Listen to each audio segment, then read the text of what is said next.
اعوذ باللہ من الشیطان الرجیم بسم اللہ الرحمن الرحیم ان اللہ و ملائکتہ یصلون علی النبی یا ایھا الذین آمنوا صلوا علیہ وسلموا تسلیما اللہم صلی علی محمد وعلی آل محمد کما صلیت علی ابراہیم وعلی آل ابراہیم انک حمید مجید اللہم بارک علی محمد وعلی آل محمد کما بارکت علی ابراہیم وعلی آل ابراہیم انک حمید مجید الصلاۃ والسلام علیک یا رسول اللہ وعلی آلک واصحابک یا حبیب اللہ۔ محترم خواتین و حضرات، میں ہوں آپ سب کا میزبان محمد اسد ایوب، حاضر خدمت ہوں G F S builders and developers کی خوبصورت نشریات میں، جو الحمدللہ G F S builders and developers کو یہ اعزاز نصیب ہوا کہ رمضان المبارک کی ان خوبصورت پر نور ساعتوں میں ایک ایسی محفل سج سکے کہ جہاں پر علماء کرام، مختلف ڈومین کے پروفیشنز لوگ، علماء، قاری، ثناء حضرات اس محفل میں شامل ہوں اور اللہ اور اس کے رسول صلی اللہ علیہ وسلم کا ذکر خیر ہو اور پوری امت حضور نبی کریم صلی اللہ علیہ وآلہ وسلم کے ذکر سے فیض یاب ہو۔ ناظرین، یکم رمضان سے یہ چاند رات تک انشاءاللہ ٹرانسمیشن جاری ہے اور انشاءاللہ جاری رہے گی۔ آج ہمارا جو موضوع ہے وہ ایک ایسا موضوع ہے کہ ناظرین، ہم مسلمان ہونے کے باوجود آخرکار پستی میں کیوں ہیں؟ اسلامی جمہوریہ پاکستان، اسلام کے نام پر حاصل کیا گیا یہ ملک، اسلامی جمہوریہ پاکستان، وہ کیا مسائل ہیں جو ہم دین اسلام کی روشنی میں بھی آج ہم حل نہیں کر پا رہے؟ پاکستان اور موجودہ دور کے حالات، انشاءاللہ اس کے اوپر گفتگو ہوگی، ہمارے بڑے ہمیں بتائیں گے اور حل جس طریقے سے اللہ رب العزت قرآن مجید میں فرماتا ہے کہ فَاسْأَلُوا أَهْلَ الذِّكْرِ إِن كُنتُمْ لَا تَعْلَمُونَ، سوال کرو اہل علم سے اگر تم نہیں جانتے۔ ناظرین، یہ پاکستان کل رمضان المبارک کی انشاءاللہ 27 شب ہمیں انشاءاللہ اللہ کی سے دعا ہے کہ اللہ ہمیں نصیب فرمائے، نزول قرآن کی رات، شب قدر کی رات پاکستان وجود میں آیا۔ 1000 مہینوں سے افضل شب قدر اللہ ہم سب کو نصیب فرمائے۔ مختلف امتوں کو بہت ثواب ملتا تھا کیونکہ ان کی عمریں 900 سال، ہزاروں سال ہوتی تھی، لیکن اللہ کے نبی صلی اللہ علیہ وسلم کی امت کو، حضور نبی کریم صلی اللہ علیہ وسلم کے امتیوں کو عمریں نصیب ہوئی 60 سال، 70 سال، 80 سال، 100 سال، اس سے زیادہ کوئی ہوتا ہے جو انسان تھوڑا سا اور جی جاتا ہے، لیکن انہوں نے اللہ رب العزت نے اپنا فضل فرمایا کہ ہمیں شب قدر نصیب فرمائے، لیلۃ القدر جیسی راتیں نصیب فرمائیں۔ تو اللہ رب العزت نے 1000 مہینوں کی عبادت کا ثواب اللہ تعالیٰ ان راتوں میں ہمارے نصیب میں ڈال دیتا ہے۔ پاکستان اور موجودہ حالات اسلام کی روشنی میں گفتگو کریں گے۔ ناظرین، جب ایک طالب علم اپنے استادوں کے سامنے بیٹھتا ہے تو ویسے ہی وہ دو زانوئے تلمس اپنا طے کرتا ہے کہ کن کے سامنے بیٹھ گیا ہے۔ یہ میرے لیے باعث سعادت ہے کہ آج ہمارے اس شو میں میرے استاد محترم، میرے دونوں جو گیسٹ ہیں وہ دونوں میرے استاد محترم ہیں کہ جن سے میں نے گورنمنٹ جناح کالج سے نارتھ ناظم آباد کراچی سے اپنا گریجویشن میں مکمل کیا اور میری زندگی کی کیریئر میں ہر جگہ میری رہنمائی فرماتے ہیں۔ میری مراد ہمارے بہت ہی قابل احترام شخصیت اور ایک ایسی شخصیت ناظرین کہ جنہوں نے کتابوں کا اتنا مطالعہ کیا ہے کہ گھر کی کوئی کتاب ہی نہیں چھوڑی ہے کہ کوئی پڑھی بھی نہ ہو۔ جب کتابیں ختم ہو جاتی ہیں تو اردو بازار چلے جاتے ہیں اور پھر کچھ کتابیں لے کر آ جاتے ہیں، اور اس کا چشمدید گواہ میں اس لیے ہوں کیونکہ وہ کتابیں کئی مرتبہ میں نے خود لا کے دی ہیں اپنے استاد محترم کو، ہمارے آپ کے ہم سب کے بہت ہی اردل عزیز، جن کو آپ میٹرو ون نیوز کی ٹرانسمیشن میں پہلی دفعہ دیکھیں گے اور آج سنیں گے۔ میری مراد جناب ڈاکٹر احد یار خان صاحب سے ہے۔ ماشاءاللہ کراچی یونیورسٹی سے آپ نے اپنا پی ایچ ڈی مکمل کیا اسی سال، میں ان کو مبارکباد بھی پیش کرتا ہوں اور ڈاکٹر احد یار صاحب کو خوش آمدید بھی کہتا ہوں۔ Sir thank you so much sir for your coming sir, آپ کے بلانے کا بہت شکریہ، جزاک اللہ۔ بہت شکریہ سر۔ دوسرے میرے انتہائی واجب الاحترام گیسٹ جن سے ہم ہمیشہ سیکھتے ہیں، کالج میں، تعلیمی اداروں میں، قدم قدم پہ طلباء کی کوچنگ سینٹرز میں کونسلنگ کرتے ہیں، ان کو ان کی راہ کا تعین کرنا بتاتے ہیں، زندگی میں کامیابی کے طریقے بتاتے ہیں۔ میری مراد جناب عمیر احمد خان صاحب سے۔ ڈاکٹر سر السلام علیکم۔ بہت بہت شکریہ آپ کا۔ بہت شکریہ۔ آج ہمارے گورنمنٹ جناح کالج نارتھ ناظم آباد کے 2 سینئر پروفیسر حضرات موجود ہیں جو گزشتہ 12 سال سے تدریس کے شعبے سے وابستہ ہیں اور گفتگو سے آج ہم سیکھیں گے۔ میری مراد ایک اور محترم جناب قاری محمد حسین آرائی صاحب سے ہے کہ ماشاءاللہ یکم رمضان سے ہم تلاوت کلام پاک سن رہے ہیں۔ قائد صاحب تلاوت کلام پاک کریں گے اور اس کے بعد میرے بہت پیارے بھائی اور دوست عالم اسلام کے معروف ثناء خواں، سینئر ثناء خواں اور پوری دنیا میں جن کے نعتیہ کلام سنے جاتے ہیں، پڑھے جاتے ہیں، ایک زمانہ آپ کو سنتا ہے، ماشاءاللہ آپ سے پیار کرتا ہے، معین عالم کریمی بھائی، السلام علیکم سر، خیریت سے؟ قاری صاحب تلاوت کلام پاک۔ أعوذ بالله من الشيطان الرجيم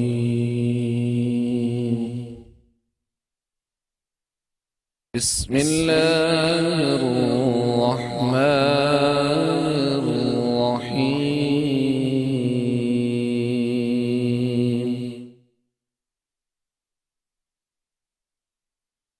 واذكروا إذ قليل مستضعفون في الأرض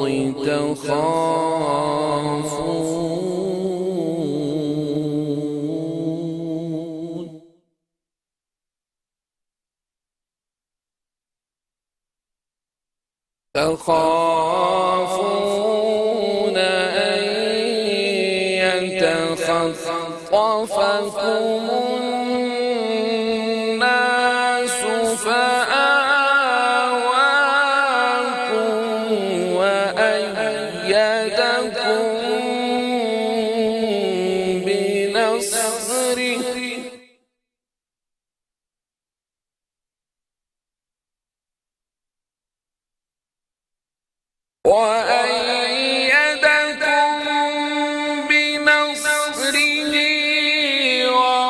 ورزقكم من الطيبات لعلكم تشكرون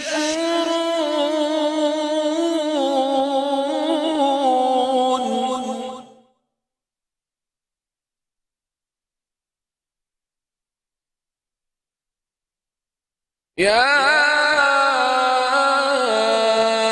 أيها الذين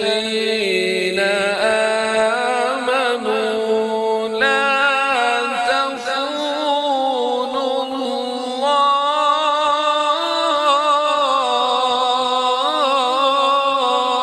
والرسول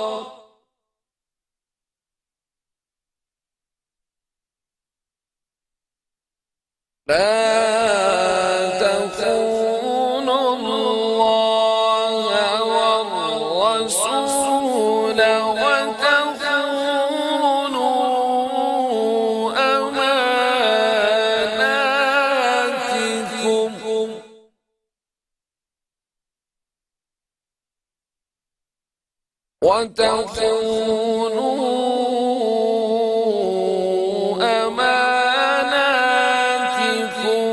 وأنتم تعلمون صدق الله العظيم ترجمہ میں پناہ مانگتا ہوں اللہ کی شیطان مردود سے۔ اللہ کے نام سے شروع جو بڑا مہربان نہایت رحم والا ہے۔ اور یاد کرو جب تم تھوڑے تھے، ملک میں دبے ہوئے، ڈرتے تھے کہ کہیں لوگ تمہیں اچک نہ لے جائیں، تو اس نے تمہیں جگہ دی اور اپنی مدد سے زور دیا اور ستھری چیزیں تمہیں روزی دی کہ کہیں تم احسان مان۔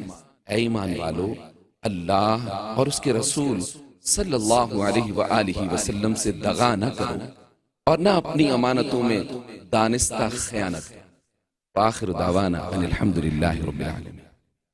اللہ سبحان اللہ، ماشاءاللہ قاری صاحب، اللہ تعالیٰ آپ کو جزائے خیر عطا فرمائے۔ اور قاری صاحب اگر میں غلط نہ ہوں تو یہ وہی آیہ مبارکہ ہے کہ جب ان کا نزول ہوا تو عرب میں جو اس وقت حالات تھے اور پاکستان جب آزاد ہوا اس ٹائم بھی یہی حالات تھے؟ بے شک یہ جب بھی پاکستان کے معرض وجود میں آنے کا ذکر ہوتا ہے تو ان آیات کا ذکر بھی ضرور ہوتا ہے اللہ کہ اس وقت بھی یہ ایسے ہی حالات تھے مسلمانوں کے، اور جب پاکستان معرض وجود میں آیا تو تب بھی ایسا ہی تھا کہ یہاں پر بہت ظلم اور بربریت تھی مسلمانوں پر، اور پھر اللہ تعالیٰ نے ایک ملک عطا فرمایا، ہجرت سے ثانی کا مدینہ اور اللہ تعالیٰ نے پھر جو ہے ایسا ملک دیا کہ جس میں نعمتیں ہیں، سبحان اللہ، ہر طرح کا موسم ہے، ہر موسم، ہر طرح کی نعمتیں اللہ تعالیٰ نے عطا فرمائی ہیں، پہاڑ عطا فرمائے، پہاڑ عطا فرمائے سارے میوے ہیں، پھل، ہر نعمت ہے یہاں پر، ہر نعمت ہے.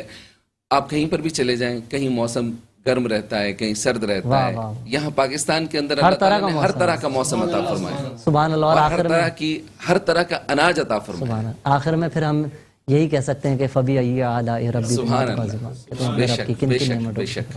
جزاک اللہ خیر صاحب. سبحان اللہ. ناظرین، رمضان ہماری شان میں مختصر سا وقفہ، کہیں مت جائے گا. G F S builders and developers نے اتنی محبت سے یہ ٹرانسمیشن سجائی ہے. آپ الحمدللہ ہمیں جو فیڈ بیک آ رہا ہے، آپ بہت محبت سے ہمیں دیکھ رہے ہیں. تو آپ سب سے ملاقات ہوتی ہے مختصر سے وقفے کے بعد. معین عالم کریمی بھائی حضور نبی کریم صلی اللہ علیہ وسلم کی بارگاہ میں نذران عقیدت پیش کرنے کی سعادت حاصل کریں گے. گل از رختا مختا نازک بدنی را بدنی را بدنی را بدنی را بلبل ز تو آموختا شیری سخنی را سخنی را سخنی را سخنی را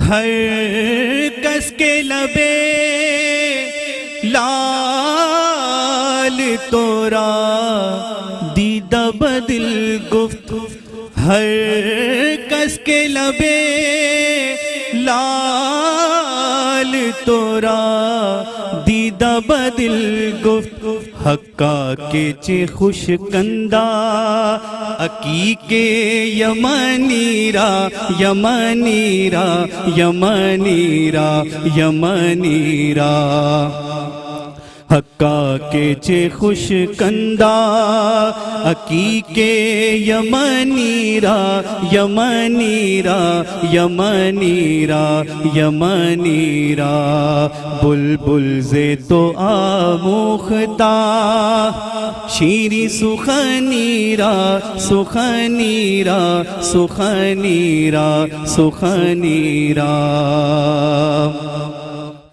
خیات ازل دوختہ بر قامت زیبا خیات ازل دوختہ بر قامت زیبا در قد تو ای جامائے سروے چمنی را چمنی را چمنی را چمنی را بلبل ز تو آموختا شیری سخنی را سخنی را سخنی را سخنی را در عشق تو دلدان شکست است با الفت در عشق تو دلدان شکست است با الفت تو جام رسانید ویسے کرانی را کرانی را کرانی را کرانی را تو جام رسانید ویسے کرانی را کرانی را کرانی را کرانی را از جامیے بیچار رسا نید سلام از جامیے بیچار رسا نید سلام بردرگہ دربار رسول مدنی را مدنی را مدنی را مدنی را گل از رختا مختا نازک بدنیرا بدنیرا بدنیرا بدنیرا. سبحان اللہ سبحان اللہ. معین بھائی ماشاءاللہ بہت ساری سیٹ پر نعتیں ہوئی ہیں، لیکن جو آج آپ نے ام حبیبہ صاحبہ کی یاد تازہ کی ہے نا، آپ یقین کریں آپ پڑھتے رہے علی بھائی ذہن میں وہی پاکستان ٹیلی ویژن پہ جو مدینہ منورہ مکہ مکرمہ کی توسیع اور تعمیرات کی جو ویڈیوز چلتی تھی نا، اور جب یہ نعت چلتی تھی ام حبیبہ صاحبہ کی، بہت خوبصورتی سے نبھایا ہے انہوں نے. اور اتنا گاڑا کلام، اتنا مشکل کلام، اس کلام کو ایک تو زبانی ماشاءاللہ معین بھائی کو حفظ ہے جو معین بھائی نے پڑھا، اور اس خوبصورتی کے ساتھ پڑھا کہ ام حبیبہ صاحبہ سامنے آ رہی تھیں ہمارے بار بار. اللہ رب العزت ہماری ام حبیبہ صاحبہ کو سلامت رکھے. امریکہ میں مقیم ہیں، اور علی بھائی انہوں نے ہمیشہ کی طرح مجھے اس سال بھی رمضان میں دعائیں بھیجی، کیونکہ 2 سال پہلے ہمارا بڑا اچھا تعلق رہا، پورا مہینہ ہم رمضان میں ساتھ تھے. تو آپا اللہ آپ کو سلامت رکھے. ہم آپ کی نعتیں آج بھی پڑھتے ہیں، لوگ آج بھی انہیں سنتے ہیں اور ہمیں دعائیں دیتے ہیں، اور وہ تصورات میں مکہ اور مدینہ پہنچ جاتے ہیں. اس سال میں نے بھی آپ کی نعت حمد باری تعالیٰ کعبے پہ پڑھی، جب پہلی نظر اس کو پڑھا ہے، ہیرا گولڈ سے وہ ریلیز ہوئی ہے، پوری دنیا میں لوگ اس کو سن رہے ہیں، پسند کر رہے ہیں. یہ اصل خاصہ یہ کلام آپ ہی کا ہے. یہ تمام داد جو ہمیں لوگوں سے مل رہی ہے یہ سب آپ کے وسیلے سے. اللہ آپ کو ہمیشہ سلامت رکھے. معین بھائی بہت شکریہ. سر موضوع کی طرف آتے ہیں، اسلام اور پاکستان کے موجودہ حالات. اسلامی جمہوریہ پاکستان ڈاکٹر صاحب ہمیں ملا، لیکن مسلمان ہونے کے ناطے دنیا کے دیگر ممالک ترقی یافتہ ہوتے جا رہے ہیں، ہم ترقی پذیر ہی ہیں. ہمارا زوال، ہمارے اخلاق کا بھی زوال ہے، ہماری معیشت بھی تباہ ہے، ہمارا کردار بھی تباہ ہے. ہم بحیثیت مسلمان ہر شعبے میں ناکام نظر آ رہے ہیں. کیا وجوہات ہیں؟ کیا سنہری دور تھا اور کیا امت کا آج حال ہے؟ ارشاد. نحمده ونصلي على رسوله الكريم اما بعد فاعوذ بالله من الشيطان الرجيم بسم الله الرحمن الرحيم يا ايها الذين امنوا ادخلوا في السلم كافة ولا تتبعوا خطوات الشيطان انك لكم عدو مبين. اے ایمان والو داخل ہو جاؤ اسلام میں پورے کے پورے، اور مت چلو شیطان کے راستوں پر، بے شک وہ تمہارا کھلا ہوا دشمن ہے. بالکل صحیح. سورہ بقرہ کی جو یہ آیات مبارکہ ہے یہ ہمیں ایک طرف اشارہ کر رہی ہے. اس میں اس آیت مبارکہ نے ایڈریس کیا ہے مسلمانوں کو، مومنوں کو ایڈریس کر رہی ہے، اور مومنوں کو کہہ رہی ہے اسلام میں پورا کا پورا داخل ہونے کو. بظاہر بات عجیب لگتی ہے کہ مومن ہیں پھر اسلام میں پورے کے پورے کیسے داخل ہوں، تو یہ تعلیمات بھی ہمیں نبی اکرم صلی اللہ علیہ وسلم کی تعلیمات سے ہی ملیں گی. احادیث مبارکہ کا ہم مطالعہ کرتے ہیں تو ہم یہ دیکھتے ہیں کہ اللہ کے رسول نے ہمیں زندگی کے ہر شعبے میں کس طریقے سے اس کو گزارنا چاہیے، اس کو اس لمحے کو ہمیں کس طرح طے کرنا ہے، اللہ کے احکامات کیا ہیں، نبی اکرم صلی اللہ علیہ وسلم کے آیات مبارکہ حدیث مبارکہ کیا ہیں، ان سب کو ہمیں دیکھنا پڑے گا. نبی اکرم صلی اللہ علیہ وسلم آپ کو ناخن کاٹنے کا سلیقہ سکھاتے ہیں، آپ کو بال کاٹنے کا سلیقہ سکھاتے ہیں، آپ کو چپل پہننے کا سلیقہ، آپ کو نئے کپڑے پہننے کا، آپ کو بیت الخلاء میں جانے کا، مسجد میں جانے کا، گھر میں داخل ہونے کا اور سلام کرنے کا طریقہ سکھاتے ہیں. تو کیا وہ نبی آپ کو ایسے چھوڑ سکتے ہیں کہ انہوں نے آپ کو سیاست کے بارے میں نہ بتایا ہو، آپ کو معیشت کے بارے میں نہ بتایا ہو، آپ کو معاشرت کے بارے میں نہ بتایا ہو؟ ایسا ممکن ہی نہیں ہے. ہمارا آج جو المیہ ہے، ہمارے آج جس دور میں ہم جی رہے ہیں، جس ملک میں ہم رہ رہے ہیں، پاکستان اللہ اس کا سلامت رکھے، آمین، ہزاروں قیامت تک اس کا قائم رکھے، آمین. ملک جو ہے وہ لوگوں سے نہیں نظریات سے بنتے ہیں، اس بات کو پہلے سمجھنا پڑے گا. اور ہمارا نظریہ ہے لا الہ الا اللہ محمد رسول اللہ. جب نعرہ لگا تھا قیام پاکستان کے وقت، تو وہ نعرہ تھا پاکستان کا مطلب کیا، لا الہ الا اللہ، اور نظام ریاست کیا ہوگا، محمد الرسول اللہ. یہ اس وقت کا ہی نعرہ تھا. ہمیں آدھا نعرہ بتایا جاتا ہے، اکثر عموم کو آدھا نعرہ یاد ہے، پورا نعرہ یاد نہیں ہے، پوچھیں تو دوسرے کو نہیں پتا ہوگا. اب آتے ہیں اس بات کی طرف. نبی اکرم صلی اللہ علیہ وسلم نے آپ کو بتایا کہ سیاست کس طریقے سے ہوگی، آپ کی معیشت کس طریقے سے ہوگی، آپ کی معاشرت کس طریقے سے ہوگی. بدقسمتی سے ہمارے جو آج کے پاکستان کی صورتحال ہے، اس میں سب سے بڑی جو اہم ترین چیز وہ یہ ہے، ہمیں دیکھنی پڑے گی کہ ہم نے پڑھا تو کلمہ نبی کا اور عمل کر رہے ہیں ہم طاغوت کا. یہ بڑی دو رائے نہیں ہونی چاہیے اس میں نا. مسلمان، ہمارے اسلام کا مزاج کیا تھا، صحابہ کرام کا مزاج کیا تھا؟ مراد ہے تھوڑا ہماری پبلک کو بتائیے نا. طاغوت سے مراد مغربی فکر ہے. کفر کی فکر کو ہم طاغوت کا نام دیتے ہیں. جتنی بھی کفریہ فکر ہے دنیا میں موجود ہے وہ سب طاغوت ہے. اب وہ چاہے کسی بھی شکل میں ہو، چاہے وہ ہندوتوا کی شکل میں ہو، چاہے وہ ویسٹ کی مغرب کی شکل میں ہو. مغرب کا نام میں ڈائریکشن کا نہیں کہہ رہا، یہ مغرب ایک بطور نظریے کی بات کر رہا ہوں. مغرب بطور نظریہ ایک طاغوت ہی ہے. اب طاغوت کی مختلف شکلیں آپ تک آ چکی ہیں اور اس کو آپ پریکٹس کر رہے ہیں. جب آپ ایک بات طاغوت کو جب پریکٹس کریں گے تو اسلام آپ کی زندگیوں میں کیسے آئے گا؟ آپ نے کلمہ پڑھا نبی کا، عمل کر رہے ہیں طاغوت کے اوپر, تو یہ دونوں چیزیں ایک ساتھ نہیں چل سکتی. صحابہ کرام کا مزاج بالکل ہی الگ تھا. حضرت سعد بن ابی وقاص رضی اللہ تعالیٰ عنہ جب فارس کے دربار میں کھڑے ہوتے ہیں تو وہ قالین پہ جاتے ہیں تو ان کے پاؤں دھس جاتے ہیں قالین کے اندر, تو وہ کہتے ہیں, وہ دیکھتے ہیں جہاں پہ کھڑے ہوتے ہیں وہ نیزے سے اپنا وہ ٹکڑا کاٹ دیتے ہیں اور کھڑے ہو جاتے ہیں ریت کے اوپر. وہ یہ نہیں دیکھتے کہ میں کس دربار میں آیا ہوں, کتنا بڑا بادشاہ ہے. انہوں نے کہا میرا, بولے کہ تم لوگوں کو اسی چیز نے برباد کیا جو آج ہم تم پر مسلط ہو گئے اور آج ہم تم کو فتح کریں گے, آج ہم تم پر حکومت کریں گے. اس کی وجہ یہ کہ تم لوگوں کو اس قالینوں نے برباد کیا, تم لوگوں کو عیش و آرام نے برباد کیا. بات یہ ہے ہم ہیں تو مسلمان, کلمہ نبی کا پڑھتے ہیں, لیکن ذرا سی مشکل آ جائے تو بس ہاہاکار مچتی ہے. دیکھتے کس کی طرف, مغرب کی طرف, ہمارا مسئلہ کسی طرح ہو جائے. آپ ایک بات بتائیں, ایک آدمی 9 to 5 نوکری کر رہا ہے, صبح 9 سے لے کے, اب 9 to 5 تو کراچی جیسے پاکستان جیسے پوری دنیا کے اندر 9 to 5 تو کوئی تصور رہا ہی نہیں ہے, وہ آن ورڈز رہتا ہے, وہ آگے تک جاتا ہے. تو آدمی کسی اور کام کا رہتا نہیں ہے. اسلام کا ہی مزاج نہیں ہے. آپ کو اللہ تعالیٰ کو, آپ نے اللہ تعالیٰ کو چھوڑا, اللہ تعالیٰ نے آپ کو چھوڑ دیا. اللہ تعالیٰ نے آپ کو کیا کیا کہ اب تم اسی میں غرق رہو. اب تم معیشت کو سمجھتے تھے نا, معیشت تمہارا خدا ہے, کیپٹلزم تمہارا خدا ہے, تمہارا خدا کمیونزم ہے, تو بس اب تم اسی کے اندر رہو. اللہ تعالیٰ نے تمہیں اسی میں غرق کر دیا. وہ زمانے میں معزز تھے حامل قرآن ہو کر, اور تم زمانے میں رسوا ہوئے تارک قرآن ہو کر. ناظرین, ڈاکٹر صاحب کی گفتگو جاری ہے. ڈاکٹر علی امام بھائی بھی ہمارے ساتھ موجود ہیں, عمیر احمد خان صاحب بھی موجود ہیں. گفتگو ہوگی, مزید سیکھیں گے, جانیں گے اپنے پاکستان کے بارے میں, پاکستان سے جڑی ہوئی باتوں کے بارے میں. مختصر سا وقفہ. ویلکم بیک ناظرین. رمضان ہماری شان G F S builders and developers کی خصوصی نشریات جاری ہے. سیکھ رہے ہیں اپنے بڑوں سے پاکستان کے بارے میں, پاکستان میں رہنے والوں کے بارے میں, ہماری موجودہ تباہی کے بارے میں.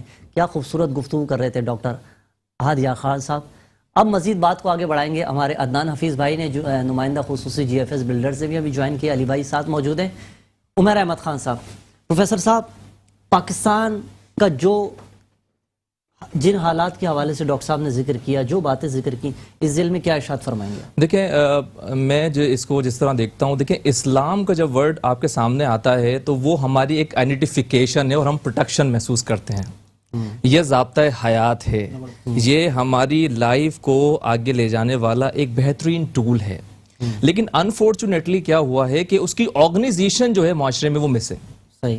اب اس کی آرگنائزیشن جس طرح ڈاکٹر صاحب ابھی ذکر کر رہے تھے کہ سائنس اینڈ ٹیکنالوجی کو اگر ہم دیکھیں تو ایک پاورفل ویپن بھی ہے وہ, but on the other side جس طریقے سے معاشرے میں وہ ایول کریٹ کر رہا ہے, جیسے سر بھی کہہ رہے تھے کہ بچے جو ہیں وہ کافی کھیلتے ہوئے نظر آتے ہیں ہمیں شام میں یا رات میں وہاں پر, اور میڈیا پر یعنی سوشل میڈیا پر ان کا بہت زیادہ وقت بھی گزرتا ہے اور وہ بالکل بھی انٹرسٹ نہیں لیتے کہ کس وقت اذان ہوئی اور کس وقت نماز ہوئی.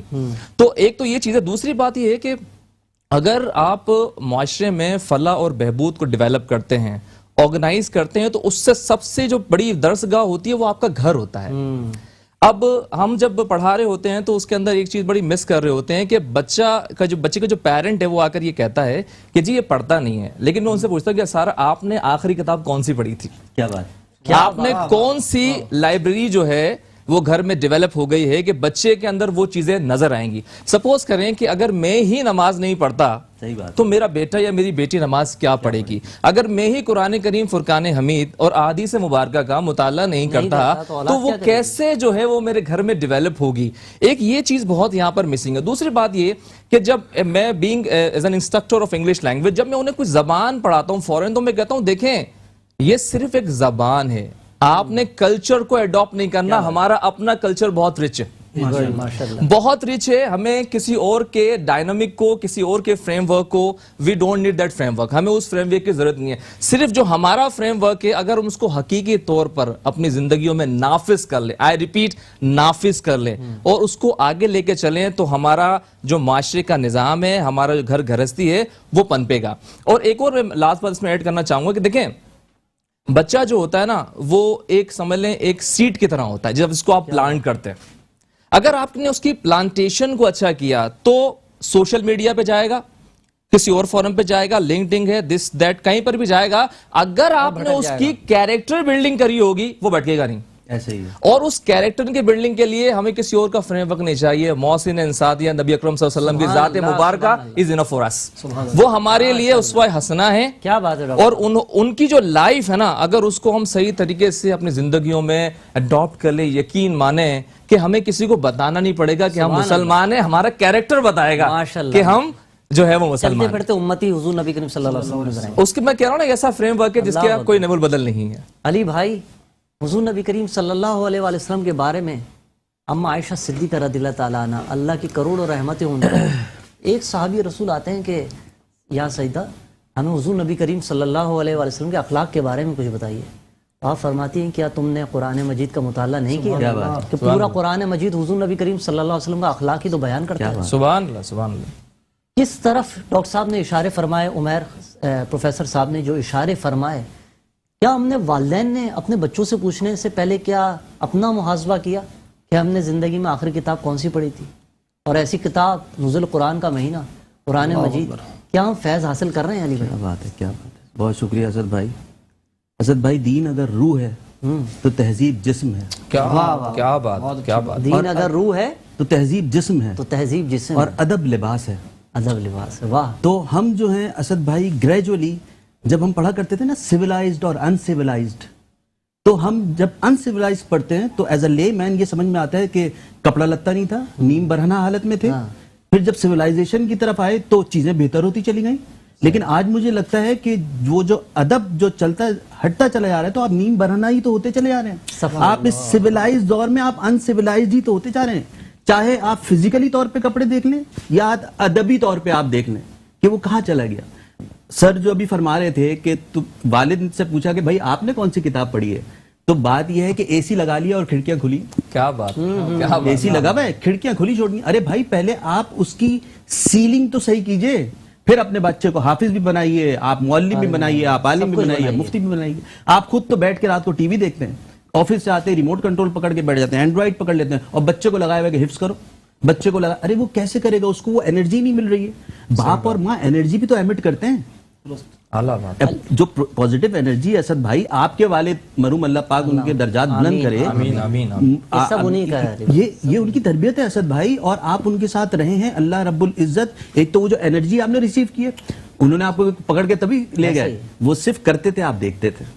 آج ہم کر ہی نہیں رہے اور سمجھ رہے ہیں کہ بچہ کر لے گا. آپ کی کچھ دنوں پہلے والی بات کہ بچے وہی کرتے ہیں جو آپ کرتے ہیں, وہ نہیں کرتے جو آپ کہتے ہیں. ایگزیکٹلی. آپ نصیحتیں 10 کرتے پھریں, بچوں کے اوپر کوئی فرق نہیں پڑے گا. کیا بات ہے علی بھائی. ڈاکٹر صاحب, سوشل میڈیا کے ذریعے تباہی کا ہم شکار ہو گئے. آیا تھا پازیٹیو یوز کے لیے, سب سے بڑھ کر والدین خود ہی اس میں لگ گئے. 2 سال کے بچے ایسا لگتا ہے وہ پیدا نہیں ہوئے, ڈاؤن لوڈ ہوئے ہیں. وہ ہر وقت 2 سال کا بچہ وہ والدین کو ہی نہیں دیکھ رہا. مطلب ہر چیز وہ بغیر لکھے بغیر پڑھے وہ پورا موبائل اپنے ہاتھ سے چلا رہا ہے, اور وہ اتنا یوزڈ ہو گیا ہے کہ ہم والدین کو کہہ رہے ہیں بھائی اس کو موبائل نہ دیں. وہ کہہ رہی ہیں موبائل نہ دے تو یہ تو ہمارا جینا حرام کر دیتا ہے. کیا کریں والدین؟ ڈاکٹر صاحب, یہ کس طریقے سے بچے ہاتھ سے نکل رہے ہیں, اور جو یہ بچوں کا بچپن جس طریقے سے جوانی کی طرف آئیں گے تو کیا اثرات مرتب ہوں گے؟ بات ساری علی بھائی نے اور پروفیسر عمیر نے بڑی اچھی بات کی, جزیات کی بات کی. میں تھوڑی سی سے آگے کی بات کرتا ہوں. ہماری امت کو, پاکستان کے مسلمانوں کو, پاکستان کے شہریوں کو اپنے حقوق تو یاد ہیں کہ ہمارا حق کیا ہے, لیکن یہ نہیں جانتے کہ اس سوسائٹی کی طرف, اس ملک کی طرف ہمارے فرائض کیا ہے. کیا بات, وہ ہم بھول چکے ہیں. ہمیں اپنا حق تو یاد آتا ہے ہر سوسائٹی کے, مجھے یہ حق نہیں مل رہا, فرائض نہیں پتا, بے شک اپنے فرائض کیا ہیں وہ نہیں مل رہا. کیا بات. فرض جو شروع ہوتا ہے, سب سے پہلے جو فرض جو شروع ہوتا ہے وہ آپ کو اپنی ذات کو ٹھیک کرنے سے ہوتا ہے. آپ دوسرے کے گریبان میں جھانک رہے ہوتے ہیں, اس سے پہلے آپ کو اپنے گریبان میں اگر آپ کسی کی طرف ایک انگلی سے اشارہ کر رہے ہیں تو باقی 4 انگلی آپ کی طرف اشارہ کر رہی ہیں. تو جو آپ کا جو فرض ہے نا, پہلے اپنے آپ کو ٹھیک کرنا. دیکھیں نیچر کا ایک رول ہے, وہ یہ ہے کہ گیو اینڈ ٹیک کا. جو آپ بچوں کو دیں گے, جو آپ سوسائٹی کو دیں گے, واپس وہی ریفلیکٹ ہوگا, اس کے اگینسٹ ریفلیکٹ نہیں ہو سکتا. یہ نیچر ہے, نیچر نے طے کر دیا کہ رول گیو اینڈ ٹیک ہی چلے گا. اسی طرح ہمارے کے ماں باپ ہیں, ان کا یہ سب سے پہلے فرض یہ بنتا ہے کہ پہلے خود اپنی آپ کی تربیت کریں, اپنی تربیت پہلے کریں, اس کے بعد پھر بچوں سے ایکسپیکٹ کریں. ہم بچوں پہ برڈنائز کرتے ہیں بچوں کو, ہم بچوں پہ بہت زیادہ برڈن ڈال دیتے ہیں صحیح ہونے کا, گڈ ہونے کا. خود آپ گڈ اور ایول کی جنگ لڑ رہے ہیں, پڑھ رہے, بچہ تراویح بھی پڑھے, بچہ قرآن بھی پڑھے, بچہ سب کچھ کرے, بچہ تہجد بھی کرے, ماں باپ اپنی غفلت کی نیند سوتے ہیں. یہ فزیکل ٹارچر سے زیادہ ڈینجر ہے مینٹل ٹارچر.